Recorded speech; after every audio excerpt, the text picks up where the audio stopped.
Eu juro solenemente não fazer nada de bom e sejam bem-vindos para mais um vídeo. Gente, pra quem não me conhece, eu sou a Tati Loyola e como que vocês estão hoje, gente? Vocês já estão vendo um spoiler aqui do que vai ser o vídeo, né? Eu tô aqui, gente, pra falar mais uma vez sobre a minha saga favorita de todos os tempos, Harry Potter, da J.K. Rowling. E eu vou estar respondendo algumas perguntinhas e satisfazendo alguns desejos da minha amiga Janiele. Um grande beijo, Jane. E, sem mais enrolação, vamos logo pro que ela me pediu. Gente, ela me pediu pra fazer um vídeo pra vocês sobre a tortura da Hermione, que foi infligida pela Bellatrix, pra quem não leu o livro. E eu vou responder algumas perguntinhas aqui do roteiro. Então vamos lá, eu vou ler um trechinho pra vocês que começa lá no 7º livro da saga, o último, lançado em 2007, Harry Potter e as Relíquias da Morte, na página 360. Narcisa hesitou um momento e então falou ao lobisomem: "Leve os prisioneiros para o porão, Greyback." "Espere", disse Bellatrix rispidamente. "Todos menos a Sangue Ruim." Greyback soltou um rosnado de prazer. "Não!" gritou Rony. "Pode ficar comigo no lugar dela." Bellatrix deu-lhe uma bofetada no rosto. A pancada ecoou pela sala. "Se ela morrer durante o interrogatório, você será o próximo. No meu caderninho, traidor do sangue vem logo abaixo de Sangue Ruim. Leve-os, Greyback, para baixo. E verifique se estão bem presos, mas não faça mais nada com eles. Por enquanto." Ela devolveu a varinha a Greyback e tirou uma pequena faca de prata de dentro das suas vestes. Cortou as cordas que prendiam Hermione aos outros prisioneiros. Então arrastou-a pelos cabelos para o meio da sala, enquanto Greyback empurrava os demais para outra porta que se abria para um corredor escuro. A varinha erguida à frente, projetando uma força invisível e irresistível. "Acho que ela me dará uma sobrinha da garota quando terminar, não?" cantarolou Greyback, enquanto os forçava a avançar pelo corredor. "Eu diria que será suficiente para umas dentadas. Não acha, Russo?" Harry podia sentir Rony tremendo. Eles foram obrigados a descer uma escada muito inclinada, ainda amarrados costas contra costas, correndo o risco de escorregar e quebrar o pescoço a qualquer momento. Ao pé da escada havia uma pesada porta. Greyback destrancou-a com uma batida da varinha. Então empurrou-os para uma sala úmida e mofada, e os deixou em total escuridão. O eco da batida da porta no porão ainda não morrera quando ouviram um grito terrível e prolongado vindo diretamente do piso superior. "Hermione!" urrou Rony. Gente, esse é um trecho da primeira parte da tortura que a Hermione sofreu nas mãos da Bellatrix. No filme, essa tortura ela não é mostrada com tantos detalhes. A gente até chega a ver ali um momento na mansão dos Malfoy, que pra quem ainda não assistiu os filmes, eu vou dar um mini spoilerzinho, ou acabou não lendo os livros. É a mansão dos Malfoy, do Draco, se vocês não se lembram. É aquele menino que gosta de infernizar a vida do Harry, da Sonserina. Inclusive, eu vou estar respondendo algumas perguntas aqui sobre a Sonserina também. Gente, como vocês sabem, a adaptação funciona assim, né? Já se chama adaptação por essa razão. Ela corta muitas coisas e adapta até mesmo aos dias de hoje. Isso é muito comum, inclusive num exemplo mais recente a gente viu isso em Bom Dia, Verônica, que logo eu vou estar trazendo aqui um comparativo entre o livro e a série, em que o livro ele foi adaptado para os anos em que a gente está vivendo agora. Houve grandes mudanças por causa disso e também para tornar o roteiro mais palpável e não tão agressivo a uma primeira vista. Eu acredito que a mesma coisa pode ter acontecido com Harry Potter quando foi para os cinemas, porque o público de Harry Potter, ele é um público adulto, sim, hoje, mas naquela época ele era um público exclusivamente infanto-juvenil.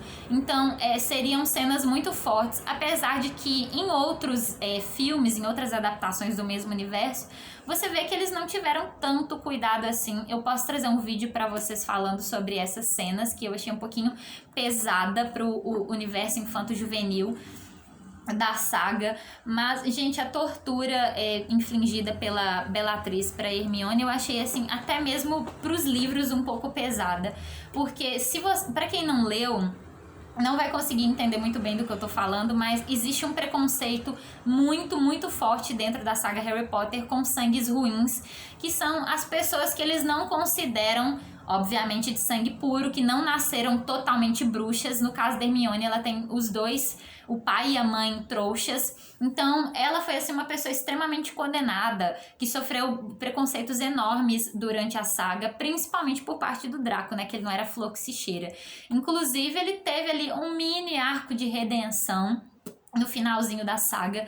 Não me convenceu muito, apesar de que as pessoas tentaram justificar a maldade dele por causa dos pais, apesar de que os Malfoy, eles eram assim, bem medrosos, pra falar a verdade, tanto é que no final da saga eles acabaram fugindo, que também é um outro spoiler, desculpa, às vezes eu solto um spoiler sem querer. E, gente, eu vou responder algumas perguntinhas aqui, e eu vou voltar nesse assunto da Bellatrix em um outro vídeo, porque eu gostaria de entrar mais nesse assunto, mas assim, para os fãs iniciantes, eu tá dando esses spoilers não é interessante. Então eu vou esperar o feedback desse vídeo, eu vou ver se tá liberado para a maioria das pessoas que me acompanham, e aí eu volto falando um pouquinho mais sobre esse assunto. Então, a primeira pergunta que tem aqui no meu roteiro é: por que Severo Snape foi tão odiado? Gente, na minha opinião, Severo ele foi odiado porque simplesmente era insuportável. Apesar do arco de redenção que ele teve, que eu já falei em outro vídeo sobre isso, eu achei que outras pessoas mereciam, outros personagens mereciam até mais esse arco de redenção, mas eu achei que pro Snape foi muito bem colocado também, porque a gente descobre a relação dele com a Lilian, que é a mãe do Harry, e ele odeia tanto o Harry justamente por isso. Ele acredita que o Harry seja o culpado da morte da própria mãe, da Lilian, e porque ele simplesmente detestava o Tiago, que era o pai do Harry, porque ele amava a Lilian. Alguns fãs não consideram que ele sentia pela Lilian como amor e sim como possessão, mas eu acredito que ele tenha sido tão odiado por essa razão, gente. Ele simplesmente tinha um ódio extremamente gratuito contra o Harry e contra a Grifinória, que era a casa do Harry. Então, os fãs simplesmente odiavam eles. Alguns, eu pessoalmente não odiava o Snape, eu sempre achei ele um personagem extremamente bem construído. E o ator que interpretou ele, o Alan Rickman, que infelizmente nos deixou, né, há algum tempo já, ele interpretou brilhantemente no cinema. Eu achei que o personagem dele foi um dos mais fiéis, inclusive, se não o mais. Eu gostei muito, muito, muito do personagem. Achei extremamente bem construído, tanto nos livros quanto no filme. Foi muito bem trabalhado. E essa é a minha resposta para essa pergunta, basicamente. Ele era odiado pelos fãs. Eu senti um pouquinho de raiva dele por causa disso. Ele simplesmente tinha um ódio gratuito contra a Grifinória e contra o Harry. E eu acho que isso vai muito, não só da questão da Lilian, mas também da falta de reconhecimento dele, vamos dizer assim, dentro de Hogwarts. Porque ele queria muito, ele sempre quis o cargo de defesa contra as artes das trevas. Ele ficou ali um pouquinho nesse cargo, mas não foi muito tempo, durou muito pouco a alegria dele, eu vou dizer assim. Ele era mestre em poções, então ele sempre estava muito insatisfeito em todos os setores da vida dele. Seja no setor da família dele, para quem conhece um pouquinho a história de Harry Potter vai entender do que eu tô falando. Se vocês quiserem, eu posso trazer um vídeo falando sobre isso. Ele estava insatisfeito na vida amorosa dele, porque ele sempre foi apaixonado pela Lilian desde pequeno e não conseguiu se relacionar com ela da maneira como ele gostaria. E ele também teve essa frustração quando ele quis o cargo de defesa contra as artes das trevas, mas acabou não conseguindo. A segunda pergunta que eu tenho aqui, gente, é por que a Sonserina também foi tão condenada? Gente, a Sonserina foi condenada basicamente porque ela tinha um histórico de bruxos dados às artes das trevas. Eu pessoalmente sou um pouco suspeita para falar sobre isso, porque quando eu fiz os testes lá no Pottermore, que era o site, eu não sei se o Pottermore foi reformulado nos últimos anos, acredito que sim, eu acho que eu vi uma notícia nesse sentido. Quando eu fiz os meus primeiros testes, eu sempre era selecionada para Sonserina. Todos os outros testes que eu fiz em sites, testes de revistinhas, todos davam o mesmo resultado. Então, eu sou uma Sonserina, apesar de estar de vermelho de Grifinória hoje. Eu sou uma Sonserina nata e eu não sou uma bruxa das artes das trevas. Nem todos os bruxos que fizeram parte da Sonserina foram bruxos dados à magia negra. E esse preconceito, ele ficou ainda mais enraizado porque de lá surgiu o Voldemort, que foi o grande bruxo das artes das trevas. É claro que nós temos ali também um outro bruxo que ele não fazia parte da Sonserina, ele estudou em um outro colégio, que depois eu falo pra vocês, eu não vou dar mais esse spoiler aqui no vídeo.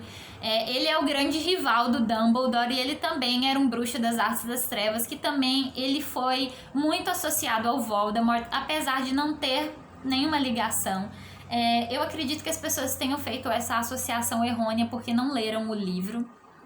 Mas, retomando o assunto, gente, é basicamente por isso, a minha resposta seria essa. A Sonserina, ela foi condenada por causa do histórico dela com bruxos dados às artes das trevas, principalmente o Voldemort.